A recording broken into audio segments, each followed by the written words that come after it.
నమస్తే, welcome to Bharati TV. నేను బాపయ్య.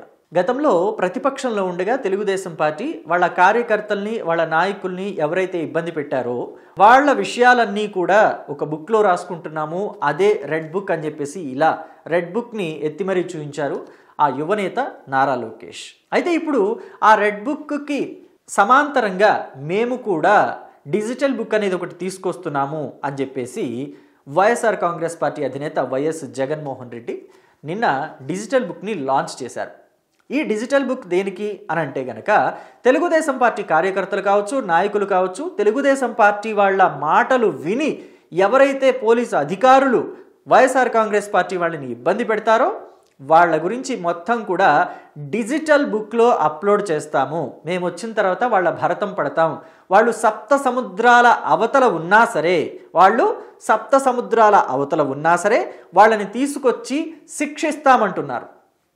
అయితే ఈ రెడ్ బుక్కి డిజిటల్ బుక్కి ఉన్న తేడా ఏంటి? రెడ్ బుక్లో ఎవరి పేర్లు పడితే వాళ్ళ పేర్లు రాసుకోవచ్చు అని చెప్పేసి ఎప్పుడూ చెప్పలేదు. రెడ్ బుక్లో ఎవరైతే చట్ట వ్యతిరేక కార్యకలాపాలకి పాల్పడ్డారో వాళ్ళ పేర్లే రాశారు. ఎవరైతే చట్టానికి వ్యతిరేకంగా వెళ్ళి, చట్టానికి విరుద్ధంగా వెళ్ళి తెలుగుదేశం పార్టీ నాయకులు, కార్యకర్తల్ని హింసించారో వాళ్ళ పేర్లే రాసుకున్నారు. వ్యక్తిగతంగా ఎవరైతే దూషించారో, వ్యక్తిగతంగా ఎవరైతే బండబూతులు వాడారో వాళ్ళ పేర్లే రాశారు. మిగతా వాళ్ళ పేర్లు అంటే రాజకీయంగా విమర్శలు చేసిన వాళ్ళని, రాజకీయంగానే అంటే ఇబ్బంది పెట్టాలని చూసిన వాళ్ళని, అంటే ఇబ్బంది పెట్టడం అంటే ఇన్ ద సెన్స్ ఆత్మరక్షణలో పడేసే లాంటి వ్యాఖ్యలు చేసే వాళ్ళని ఎవరి పేర్లు రాయలేదు. కేవలం కక్ష సాధింపు చర్యలకు పాల్పడుతూ అడ్డమైన బూతులు, బండబూతులు తిట్టే వాళ్ళు ఎవరైతే ఉంటారో వాళ్ళ పేర్లే రాసుకున్నారు. కానీ ఇక్కడేంటి, మనల్ని ఏ ఇబ్బంది పెట్టినా సరే రాసేయండి, డిజిటల్ బుక్ ఒకటి పెట్టాం అని చెప్పేసి చెప్పుకొస్తున్నారు. అంటే మనం ఏం చేసినా అవతలి వాళ్ళు చూస్తూ ఉండాలి తప్ప మనకి ఎదురు తిరిగే పరిస్థితి సమాజంలో ఉండకూడదు అన్నట్టుగా వైఎస్ఆర్ కాంగ్రెస్ పార్టీ పరిస్థితి కనిపిస్తోంది. సో గతంలో మనం చూసుకుంటే కనుక ఈ రెడ్ బుక్ తీసుకొచ్చినప్పుడు వైఎస్ఆర్ కాంగ్రెస్ పార్టీ ఎంతటి అవహేళన చేస్తుందో మనం చూసాం. రెడ్ బుక్ తీసుకువెళ్ళి మడిచి ఎక్కడ కావాలంటే అక్కడ పెట్టుకోండి అని చెప్పేసి అన్నారు. ఇంకొంతమంది నాయకులు ఏమన్నారు, ఆ రెడ్ అనే దాంట్లోనే ఉంది, ఎర్ర బుక్క, ఎర్రి బుక్క అనేదని చెప్పేసి ఎద్దేవా చేశారు, హేళన చేశారు, అవహేళన చేశారు, నీచంగా మాట్లాడారు. మరి ఇవాళ ఏమవుతోంది పరిస్థితి? రెడ్ బుక్ అనే పేరు వినపడితే చాలు, రెడ్ బుక్ అనే మాట వినపడితే చాలు అసలు వాళ్ళకి చెమటలు పట్టుకొస్తున్నాయి. వాళ్ళు చేసిన అన్యాయాలన్నీ, అక్రమాలన్నీ, అవినీతి కార్యక్రమాలన్నీ గుర్తొస్తున్నాయి. ఇప్పుడు చెమటలు పడుతున్నాయి. అప్పుడేమో అవహేళన చేశారంటే మనకి అధికారం శాశ్వతం అని చెప్పేసి భావించి అవహేళన చేశారు.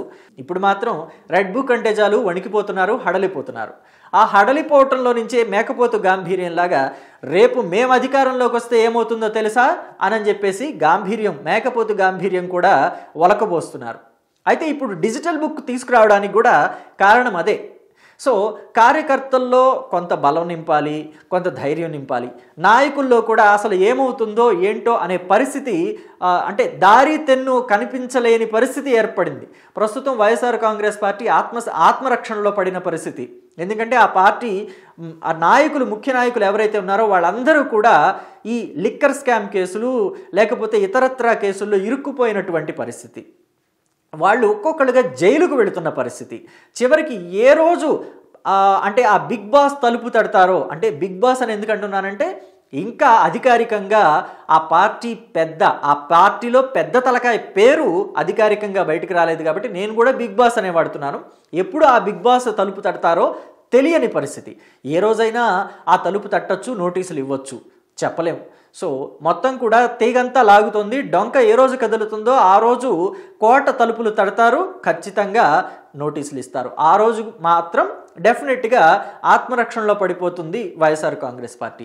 సో ఈలోపు ఇలాంటి పరిస్థితులు ఉన్న టైంలో కార్యకర్తల్లో బలాన్ని నింపాలి, ధైర్యం నింపాలి. నాయకుల్లో కూడా ఎటు వెళ్ళిపోదామా, ఎటు చూద్దామా, పక్క చూపులు చూస్తారేమో అనే అనుమానం రావటంతో ఈ డిజిటల్ బుక్ని హడావుడిగా ఇప్పుడు లాంచ్ చేశారు.